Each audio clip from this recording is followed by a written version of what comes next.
Good morning. It's another day in my village, and today we're going hiking. We're going hiking up Macingwane mountain and visiting some ancient sites and cave drawings that are in my village, and these are estimated to be well over thousands of years. Before I go any further, please subscribe and give this video a thumbs up and turn on those bell notifications. It's a very long hike which will take a few hours, and we have a few village elders that are my tour guides, and they'll be explaining a few things along the way. I also have Mr. Peter Ndlovu, who is a village elder, and Mr. Ndlovu is a councillor and a local preacher in the Church of Christ. So this is the only bit that actually has a clear road, which apparently is used by hunters who go hunting lions here. For now, I'm going to reserve my comments on hunting because I'm trying to keep it positive. Yes. Obviously, I have to stop and taste some wild berries along the way, and these are called Umhagawuwe. They taste quite sweet, really nice. These circle-looking discs are actually kitchen plates that were created by the Khoisan people. They lived here during the Iron Age thousands of years ago. This plant might look dead, but it will turn green within a few minutes after exposure to water.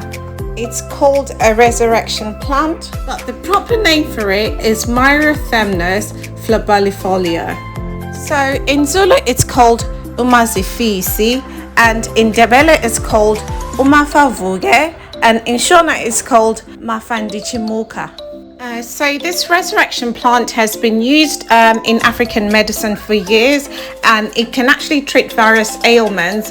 The leaves contain essential oils such as mainly camphor and eucalyptus oils, and it can also be used as medicinal tea. Some people also use the leaves of this plant to help with asthma. For example, they burn the plant and then they inhale the smoke, which is supposed to help with chest pains. Smoke from the leaves of this plant can also be directed to women's private parts, so that apparently it helps with the pain in the uterus. The Venda tribe use the whole plant actually for colds, respiratory ailments, nosebleeds, and even fainting. In Tanzania, the fruit is used for chest complaints, and the leaves are used for aromatic lotions. The plant is also used as a tonic for breast diseases in Central Africa, and in Southern Africa we use it for so many ailments, such as cold, kidney problems, asthma, backache, and so much more. The tea is made using the leaves, and you can actually use the twigs also as a decoration. I did a bit of research and found a couple of medical journals on Myrothamnus flabellifolius. One concluded that it has antioxidant and anti-diabetic potential.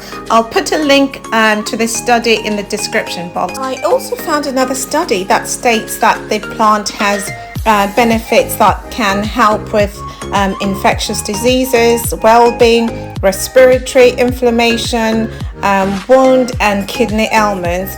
The research found that the natural caffeine-free medicinal herbal tea has antioxidant, anti-cancer, antiviral, and even antimicrobial properties. This plant is an all-rounder. No wonder why we've been using it in African medicine for years. It's actually amazing. I have to make sure I take some of it back with me to the UK. Anyway, I'm also curious to know if you've heard of it, and also if you've ever used it. Please let me know in the comments below, and if you know anyone else that's used it, or if you have any more information, please make sure you share in the comments. You might be mistaken in thinking this is a stone, but in fact this is clay, which was used by the Sand people during the Iron Age. They actually used clay to create their settlements, but then the clay was actually treated by being burned to make it quite strong, so it lasted such a long time. It actually doesn't break easy, so that's why we still have these structures even today. So this area has a cluster of the foundations that were used to build the houses, and they seem to be mostly in sort of like a circle form in different places, and there's also the foundation of buildings, which we can still see because they actually used to dig a solid foundation. Guys, I'm still learning and doing a bit of research, so if anyone has any more information, please make sure that you share. I would really appreciate it.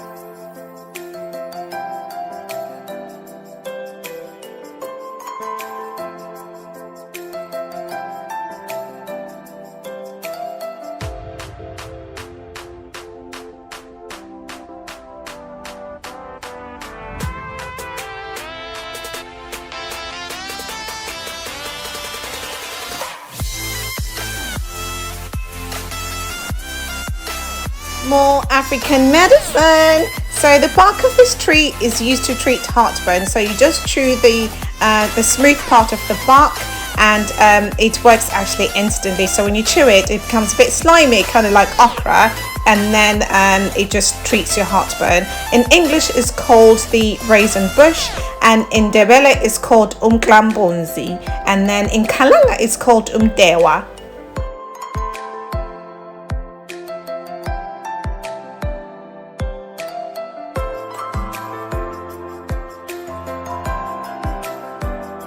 Here, Mr. Ndlovu is explaining how we use nature to determine important time frames.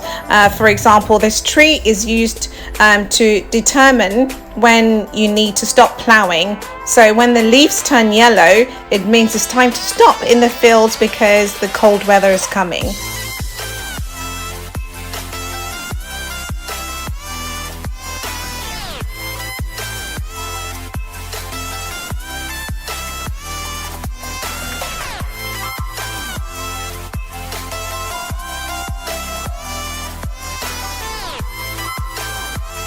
We also found smelted metal that was left from the Iron Age around the settlements. The civilization that was here was actually more advanced than most people think.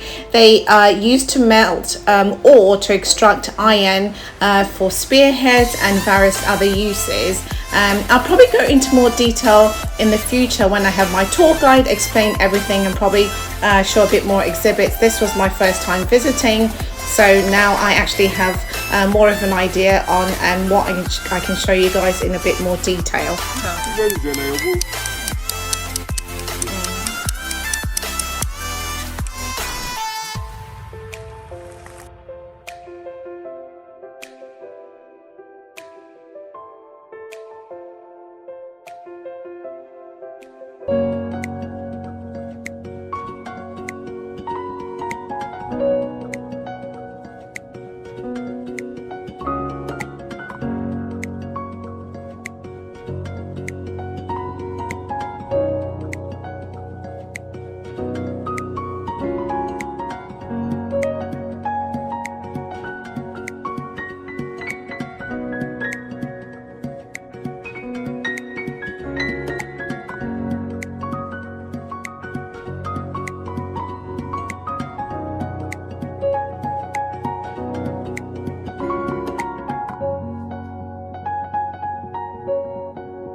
So this tree is called Vimila. I don't know what the English word is, but apparently it helps with appetite. So if you don't have an appetite, you can use the bark. It helps to increase your appetite, and it also helps with heartburn. Here Mr. Ngwenya is telling me about the 4-year-old that spent days lost in Macingwane mountain. He was also part of the search party with Mr. Ndlovu, and the girl from Mangwe got lost on the way home from school and miraculously survived 2 cold nights in an animal-infested forest. The search party, comprising of over 100 villagers and 7 police officers and 2 sniffer dogs, found Ndogozo Mabena, a preschool learner, asleep under a tree on the Sunday evening, and the girl had wandered for about over a 35-kilometer radius from her school in Macingwane village on a Friday afternoon. And when they found her, she had lost weight but was totally unharmed. They actually think that she survived on wild fruits, but the area she got lost in has a lot of wild animals. It's got like leopards, hyenas, and even poisonous snakes.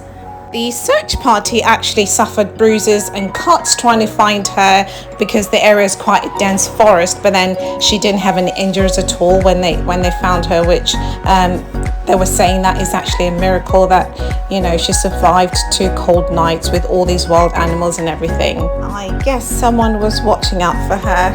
So this is nature's paint. It's actually a natural occurring color on these rocks, and it doesn't wash off at all, and they actually look quite pretty.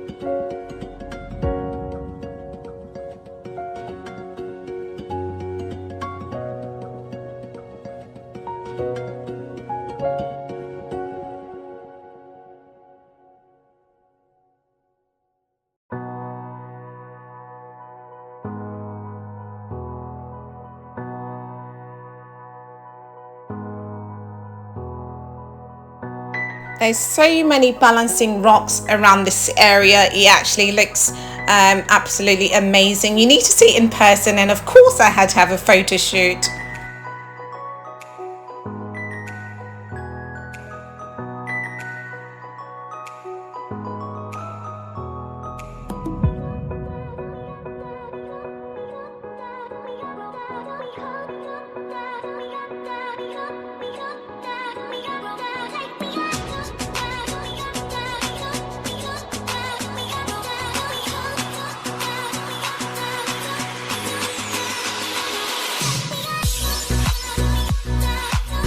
A few hours in and we're not there yet. We're actually going to see the cave drawings and going up Macingwane mountain, so we're not there yet.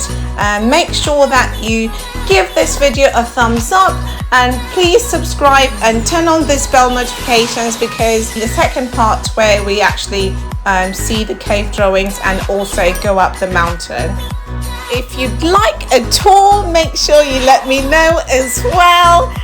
It's going to be so much fun. But anyway, I'm going to leave you enjoying this lovely view, and make sure you come along on the journey with me in my next video. And thank you so much for watching. See you in the next one.